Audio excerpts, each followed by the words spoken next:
Okay, this is a video for people who know John Lawson. If you don't know that name, then don't watch this. It's as simple as that. Because I lose subscribers when I talk about things that are negative. I don't want to lose any subscribers. But, yeah, if I lose 10 or 12, so be it. I mean, I'll get back 10 or 12 a week. So, I'll just lose a week's worth of subscribers anyway. This is about being ripped off and how it bugs the heck out of me even after 35 years. So, I figure the only way to quit thinking about this is to resolve the situation. When I first got into bottles, I went digging and I found a bottle worth $1,200. Okay, I didn't know, of course, it was worth that much. And I trusted this guy. He was sort of my friend. He said, let me come over and buy it. I'll give you $300 and I'll give you $50 in trade as well. And I was a newbie. And I was excited to make a sale. I was excited to please somebody. And so I accepted his offer. Of course, this was before social media. And of course, he probably thought I was just going to be a fly-by-night kind of collector. That it was going to collect for 6 months to a year and then move on to something else. Well, the opposite of that happened. I became a lifelong collector and the king of social media. So now it's time to destroy this guy's reputation, because he has made me lose hundreds of hours of sleep because I am so angry about this. Not only did this guy rip me off for $950 on this deal, well, saying he ripped me off is kind of open to interpretation. I assumed he was giving me a fair price and he didn't. And he also, when he came over to my house, he brought somebody with him, his friend, who happens to be a thief. And he stole something from me. And I know for a fact this guy saw him steal from me, and I questioned him. I mean, I put it in his hand, and then 15 seconds later I said, okay, give it back now. And he's like, oh, I put it back over someplace. Obviously bluffing his way out of it. And anyway,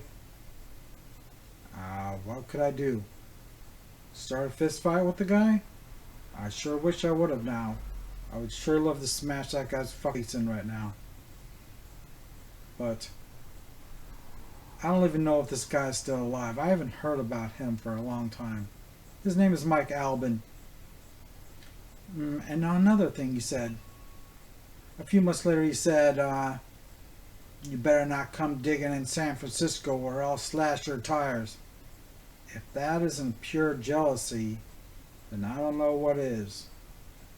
So anyway, John Lawson, you got to live 35 years without being exposed. You are going to be exposed as the thief and person you are. Because I hate people getting a good reputation when they're a lot worse than I am. So many people are so confused about who the good people are and who the bad people are in this hobby. And I am damn well one of the best. Of course, these people have got their minds already made up. So it's going to be real hard to convince them. But of course, I'm not saying this stuff as made up stuff because I could get sued for making up stuff. But guess what? Here's how the law works. Defamation of character cannot be suable if you are telling the truth. End of discussion.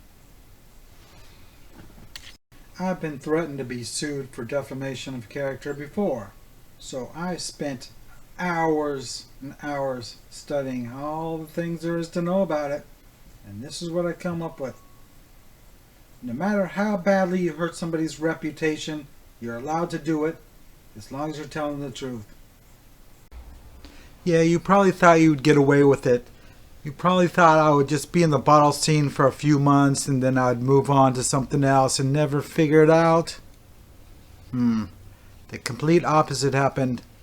I'm one of the best bottle collectors in the world and have been for 35 years. Yeah, and you probably didn't have any idea that social media would become such a big thing. I mean, in 1990, there wasn't any social media. Or you didn't know that you were going to get exposed in front of thousands of people. That's right, thousands of bottle collectors are going to find out what you did to me. Yeah, I'm talking about that bottle that you said you were going to give me a good price for. That San Francisco whiskey cylinder that was worth $1,200 that you only gave me $300 for. You ripped me off for $900. And that was 35 years ago. If you do the math, that's over $2,000 by today's standards.